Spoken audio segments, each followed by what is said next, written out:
ঈদে গরু কেনা থেকে শুরু করে হাটে ঘোড়া, মাংস ভাগ সবকিছুতেই উৎসবের আমেজ। কিন্তু এই আনন্দের মাঝেও একটা গুরুত্বপূর্ণ প্রশ্ন প্রায়ই অবহেলায় পড়ে থাকে। যাদের সঙ্গে ভাগে কোরবানি দিচ্ছেন তারা কি সত্যিই শরীক হওয়ার যোগ্য? ইসলামে এই বিষয়ে নির্দিষ্ট নিয়ম রয়েছে। ছাগল, ভেড়া কিংবা দুম্বায় একাধিক ব্যক্তি শরীক হতে পারেন না। এগুলোতে কোরবানি করতে পারবেন শুধু একজনই। অন্যদিকে গরু, মহিষ আর উটে সর্বোচ্চ 7 জন পর্যন্ত শরীক হওয়া যায়। 7-এর বেশি হলে কারো কোরবানি সহিহ হবে না। কোরবানির আসল ব্যাপারটি হলো নিয়ত। আপনি আল্লাহর সন্তুষ্টির জন্য কোরবানি করলেন, কিন্তু শরীকদের কেউ যদি শুধুই মাংস পাওয়ার লোভে কোরবানি দেয়, তাহলে ইসলাম বলে তার কোরবানিও অগ্রহণযোগ্য।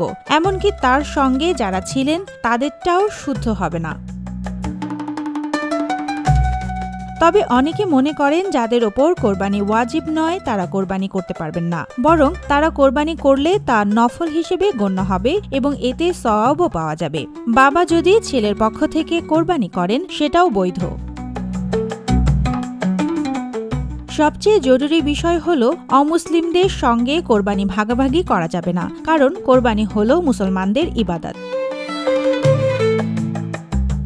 শরীয়তে আরও বলা হয়েছে শরীকরা যেন সমপরিমাণ ভাগ নেন এবং কারো অংশ যেন 1/7 নিচে না হয়। কেউ যদি কম দামে বেশি ভাগ নেন বা কারো অংশের হিসাব ঠিক না হয় তাহলেও কোরবানি সহিহ হবে না।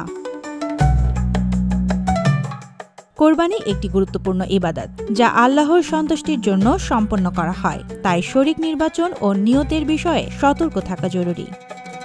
সুবর্ণা মেহজাবিন, দেশকাল নিউজ।